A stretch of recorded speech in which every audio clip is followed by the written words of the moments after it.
vocês? Sejam bem-vindos a mais um vídeo do BRB. E eu tô aqui hoje pra fazer uma resenha que eu já teria feito há muito tempo atrás se eu tivesse conseguido falar desse livro com toda a propriedade que ele merece. Como vocês viram no título do vídeo, finalmente eu vou falar sobre ele, 1984, do George Orwell. Esse livro aqui chegou pra mim do projeto Livro Viajante. Na verdade, essa cópia aqui é a minha, por isso que não tem marcação nenhuma aqui. Acabou de sair um bocado de poeira do livro. Se você não sabe que projeto é esse que eu tô falando, eu vou deixar um card aqui em cima do vídeo explicativo sobre o Livro Viajante pra vocês verem. Eu tô enrolando muito pra fazer resenha desse livro aqui. Resenha escrita eu com certeza não vou conseguir fazer. Ele é um livro que merece uma discussão muito mais aprofundada do que uma simples resenha. 1984 foi escrito por George Orwell em 1948 e foi publicado em 1949. E o livro se chama 1984 porque ele fala do ano que o George Orwell imaginou e de tudo que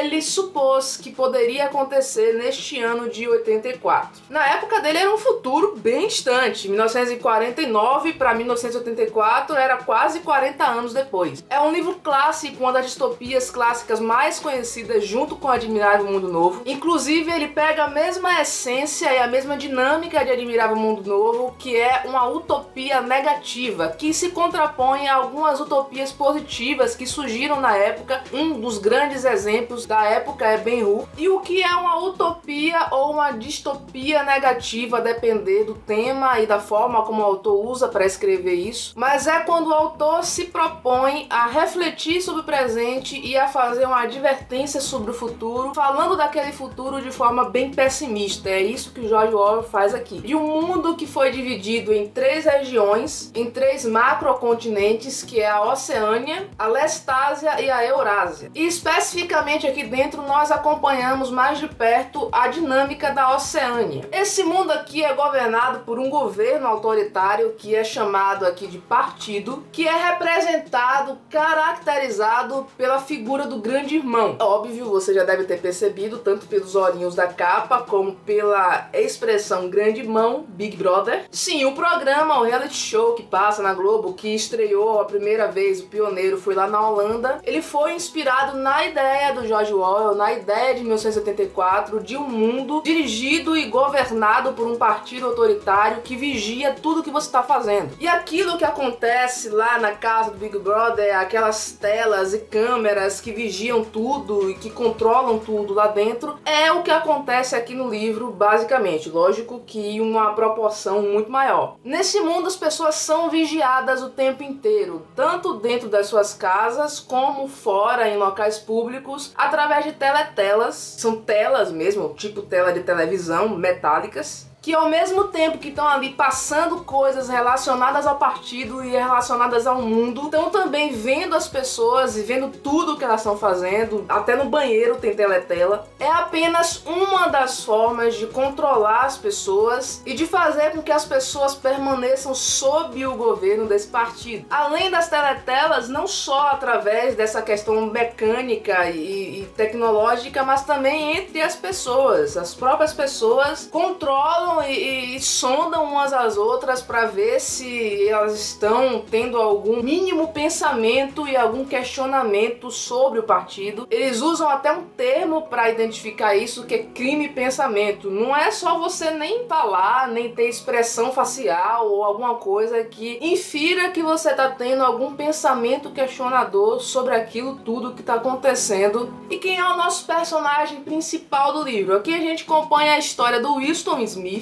que é um camarada que faz parte da porção do partido externo da sociedade. A gente tem as pessoas que participam do partido, do núcleo do partido, que são os chefões, os poderosos, que sabem de tudo que tá rolando lá por trás, nos bastidores, que sabem de tudo como funciona o partido e que é quem controla realmente as pessoas, quem toma as rédeas de todas as situações. A gente tem a classe que o Winston participa, que é o partido externo, que são pessoas que são muito controladas. Na verdade, são as que mais são controladas, tanto pelas teletelas como pelos próprios colegas de trabalho e até pela própria família. São pessoas que trabalham para o partido, que trabalham em fábricas, que trabalham nos ministérios do partido. E a gente tem abaixo desse partido externo os chamados proletas, que eu acho que vem de proletariado, né? Qualquer semelhança é mera coincidência. E os proletas é aquela classe bem pobre da sociedade e passa aquela sensação de um mundo cinza, todo pichado, todo destruído, cheio de casas extremamente pobres e pessoas extremamente necessitadas. É assim realmente que eles são e que eles vivem lá. São pessoas que não são tão controladas assim. Isso, por um lado, pode parecer bom, só que quando você olha aqui no livro você vê que é o contrário, é o oposto. Eles são deixados realmente mais livres porque eles estão à mercê da sua própria condição de trabalho, ou seja, nenhuma. São pessoas extremamente desnutridas, extremamente pobres, extremamente ignorantes com relação à sabedoria, conhecimento. Eles estão completamente alheios de tudo o que está acontecendo no mundo, mas eles aceitam simplesmente tudo o que acontece. Então o partido não tem nem por que se preocupar com a classe dos proletas, porque eles simplesmente estão ali como um gado, uma coisa que é muito fácil de ser controlada, que são pessoas extremamente dispostas a fazer o que eles querem. O livro começa já com um posicionamento questionador por parte do Winston. Durante o livro a gente está na mente dele, ou seja, a gente observa o mundo de acordo com o pensamento de alguém que trabalha para o partido, mas que em determinado momento ele começa a ter pensamentos questionadores sobre aquilo tudo. E uma das primeiras coisas que a gente vê aqui no livro é que ele está escrevendo. Ele vai em um antiquário, compra um caderno e uma caneta e leva para casa. Nem ele mesmo sabe muito bem o porquê que ele está fazendo aquilo, ele simplesmente faz, e quando ele se dá conta, ele está escrevendo em um lugar escondido, em um cantinho lá do apartamento dele, onde a teletela não pega ele. E a primeira coisa que ele começa a escrever nesse caderno é: abaixo o grande irmão, abaixo o grande irmão, abaixo o grande irmão. Quando ele se dá conta, os pensamentos dele começam a aflorar e a serem extremamente questionadores sobre esse governo autoritário, sobre o partido em si. Como eu falei, os membros do partido externo são extremamente controlados, eles não podem ter nem expressões faciais que designem alguma coisa contra o partido. Então o Winston tenta o tempo inteiro se manter com cara de paisagem. Os trabalhos do partido externo são divididos em diversos ministérios, e o que o Winston trabalha é o Ministério da Verdade. E esses nomes que aparecem no decorrer do livro, extremos paradoxos, o tempo todo você vai ver e estudar sobre paradoxos no meio do livro, porque no Ministério da Verdade é exatamente o lugar onde eles alteram toda a verdade que acontece no mundo. O trabalho do Winston basicamente é fazer o quê? Alterar todo o passado, todo o presente e consequentemente o futuro das pessoas. E isso acaba alterando inclusive o pensamento das pessoas. Eu falei que a sociedade é dividida em 3 regiões, em 3 macrocontinentes, que é a Oceânia, onde o Winston vive. Eles estão sempre em guerra uns com os outros, porque esse estado de guerra ajuda a manter a sociedade em controle. Vamos supor que a Oceânia naquele momento está em guerra com a Lestásia. Tudo o que passa na teletela e nos jornais, entre aspas, tem a ver com essa guerra, tem a ver com o fronte de batalha, tudo tem a ver com a guerra entre a Oceânia e a Lestásia. Mas do nada o partido inventa de mudar de ideia e fala: agora vamos mudar, não estamos mais em guerra com a Lestásia e vamos passar a entrar em guerra com a Eurásia. Só que o problema é, eles não vão passar a entrar em guerra com ninguém, porque eles sempre estiveram em guerra com a Eurásia, eles não estavam em guerra com a Lestásia. A guerra sempre foi a mesma. Os indivíduos que às vezes ficam confusos e falam: mas não era com a Lestásia que eles estavam em guerra? Nunca mudou, sempre foi com você que tá confuso. Como é que o partido consegue pegar esse pensamento das pessoas simplesmente mudando todo o passado? Tudo o que era relacionado à guerra contra a Lestásia é mudado para a guerra contra a Eurásia, ou seja, eles nunca estiveram em guerra contra a Lestásia, sempre estiveram em guerra contra a Eurásia, e você que não sabia. Então o Winston muda jornais, o Winston muda a informação de livro didático, ele muda a informação de carta, de bilhete, de discurso, de tudo. E o Winston começa no decorrer do livro a ter esses pensamentos questionadores e a conhecer também pessoas que têm esses mesmos pensamentos, só que uns não podem falar com os outros sobre essa situação, porque simplesmente se o partido descobrir, eles são definitivamente vaporizados, é esse o termo que eles usam, ou seja, você morre, mas você não simplesmente morre, você some, some, você deixa de existir. E todos os registros e vestígios que aquela pessoa deixou no mundo também desaparecem. É como se essa pessoa nunca tivesse nascido. Mais uma forma de controle da sociedade. Além de outras tantas formas que o Wilson vai começando a se questionar, e aí que ele conhece a outra personagem do livro, que é a Julia. Ela é uma mulher que também trabalha pro partido, e durante o livro, Julia e o Wilson começam a ter um relacionamento amoroso, e isso é outra coisa extremamente arriscada pra eles dois. Algumas coisas acontecem, eu não vou dizer mais o que acontece não,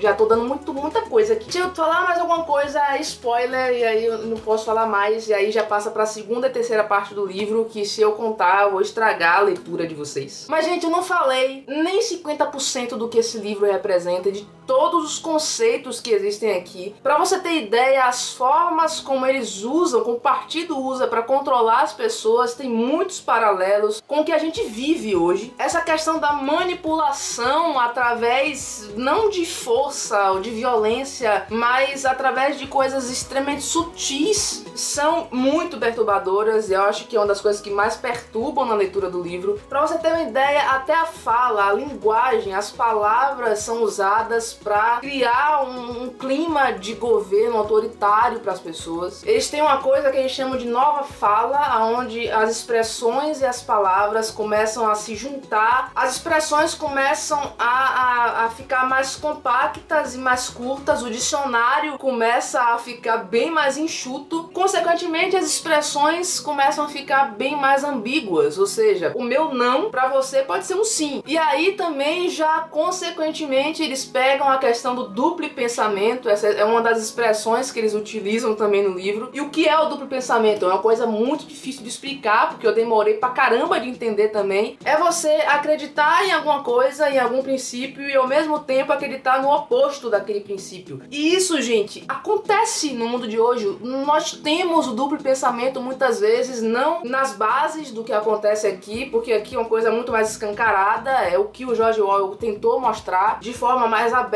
mas muitas vezes a gente faz isso. Um exemplo é a gente fazer alguma coisa errada e criar todas as justificativas possíveis e imagináveis para fazer aqui. Não, tem um bom, um ótimo motivo para fazer isso, mas eu continuo acreditando no oposto disso. São essas justificativas para fazer coisas que nós não acreditamos, mas continuamos fazendo, e se caracteriza como um duplo pensamento, ou seja, você acredita em uma coisa, em um princípio, mas ao mesmo tempo você acredita em outro completamente diferente. Sabe que isso me lembra aquele texto de Paulo, onde ele fala, mas o bem que eu quero fazer, esse eu não faço, e o mal que eu não quero fazer e que eu desprezo, esse eu tá sempre na minha frente lá, me atazanando o juízo. E eu vou encerrar por aqui. Não é um livro de uma leitura difícil, mas também não é um livro de leitura leve, justamente por causa de todos os conceitos que ele dá pra você. A linguagem do livro é extremamente fácil, apesar de ser escrito em 1948, só que não é um livro leve, porque é um livro que te faz pensar muito. Se você gostou desse vídeo, aperta o joinha aqui embaixo, não esquece de apertar aquela mãozinha aqui assim, que ajuda muito na divulgação do canal. Se você é novo por aqui, se inscreve aqui embaixo também nesse botão vermelho para acompanhar as próximas novidades que vem por aí. E, gente, sério, leiam 1984, vale muito a pena. Um abraço, que Deus te abençoe e fique na paz. Tchau!